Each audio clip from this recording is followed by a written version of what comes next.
السلام علیکم دوستو، میرا نام ہے اسامہ رشید اور آپ لوگ دیکھ رہے ہیں یوٹیوب چینل انفوٹیک ہب۔ دوستو، یہ جو شخص آپ لوگ اپنی اسکرینز پر دیکھ رہے ہیں، اس کا نام ڈیوڈ ووڈ ہے۔ یہ ایک مشہور یوٹیوبر اور ریلیجیس اپولوجسٹ ہے۔ اس شخص نے دنیا کے تمام مسلمانوں کو یوٹیوب پر ایک چیلنج کیا ہے۔ یہ شخص کہتا ہے کہ ایسی کیا وجہ ہے کہ مسلمان توریت اور انجیل کو نہیں مانتے؟ کیا قرآن نے توریت اور انجیل کو ماننے سے منع کر دیا ہے؟ اور یہ شخص چیلنج یہ کرتا ہے کہ قرآن سے ایک آیت بھی نکال کر دکھا دی جائے کہ توریت اور انجیل میں ان کے ماننے والوں نے کچھ چینجز کی ہیں، اور اگر اس کو آیت میں دکھا دیا گیا تو یہ سب کے سامنے آ کے شہادت دے دے گا اور اسلام قبول کر لے گا۔ As you can tell from the title of this video, I'm going to ask a question. Not a confusing question, a simple question. And no Muslim on the planet, not the least, not the greatest, will be able to answer it. In fact, I'm so confident that no Muslim will be able to answer my easy, straightforward question that I hereby vow that I will record myself bowing down and reciting the Shahada if a single Muslim can answer it. دوستو، ایک بات ہم سب کو سمجھ لینی چاہیے کہ اس طرح کے سوالات کافروں کی جانب سے ہمیشہ ہوتے رہے ہیں اور کل بھی ہوتے رہیں گے۔ سمجھنے والی بات یہ ہے کہ اگر ہم بھی انہی کی طرح بد زبان اور بد کردار ہو جائیں تو ایک طرح سے اسلام کی ہی توہین ہے۔ اس طرح کے سوالات کا جواب ہمیں طریقے سے دینا چاہیے تاکہ ان لوگوں پر کردار کا اثر ہو، اور یہی سنت طریقہ بھی ہے۔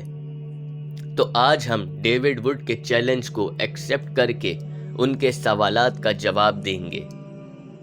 ڈیوڈ ووڈ کا یہ سوال تھا کہ قرآن مجید میں سے آیت نکال کر دکھائی جائے، تو آئیے ذرا ہم قرآن مجید میں ہی ڈھونڈتے ہیں۔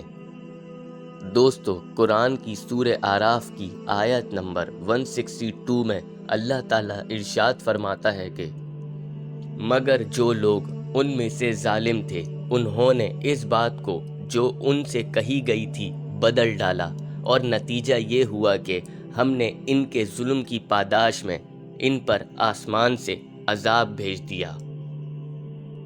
بالکل اسی طرح اللہ تعالیٰ سورہ آل عمران کی آیت نمبر 78 میں ارشاد فرماتا ہے کہ ان میں کچھ لوگ ایسے ہیں جو کتاب پڑھتے ہوئے اس طرح زبان کا الٹ پھیر کرتے ہیں کہ تم سمجھو جو کچھ وہ پڑھ رہے ہیں وہ کتاب ہی کی عبارت ہے، حالانکہ وہ کتاب کی عبارت نہیں ہوتی۔ وہ کہتے ہیں کہ یہ جو کچھ ہم پڑھ رہے ہیں یہ خدا کی طرف سے ہے، حالانکہ وہ خدا کی طرف سے نہیں ہوتا۔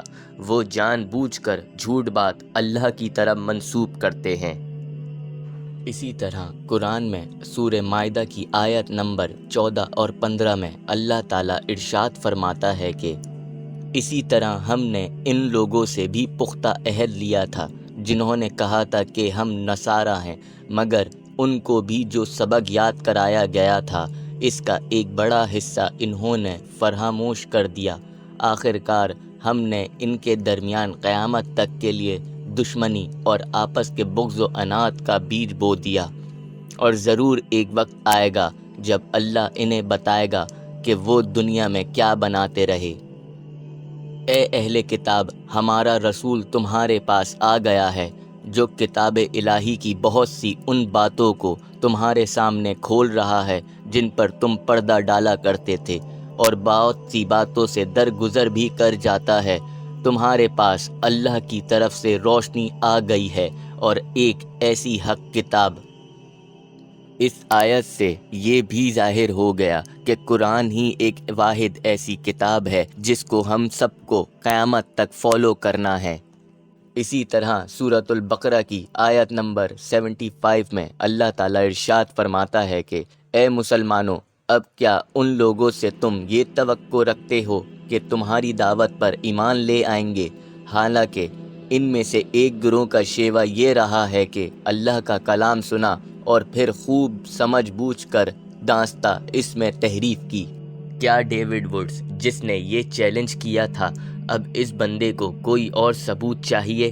قرآن صاف صاف بتاتا ہے کہ یہ قرآن نازل ہی اس لیے ہوا کیونکہ پہلے انبیاء پر اتاری گئی آسمانی کتابوں میں سے اس دور کے لوگوں نے کافی چینجز الٹ پھیر کر دیے تھے، اور جب قرآن اتارا تو اللہ نے اس کا ذمہ خود لیا۔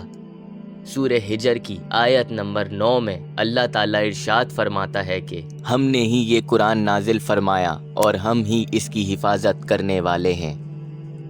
دوستو، اس آیت سے یہ بھی صاف ظاہر ہوتا ہے کہ قرآن سب سے زیادہ اتھینٹک بک ہے جس میں آج تک کسی بھی قسم کی چینجز نہیں کی گئیں اور نہ کبھی کی جا سکتی ہیں۔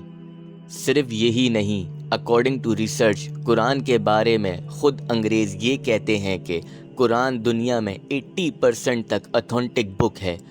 دوستو، جو بک 80% تک اتھینٹک ہے وہ باقی 20% بھی لازمی اتھینٹک ہی ہوگی۔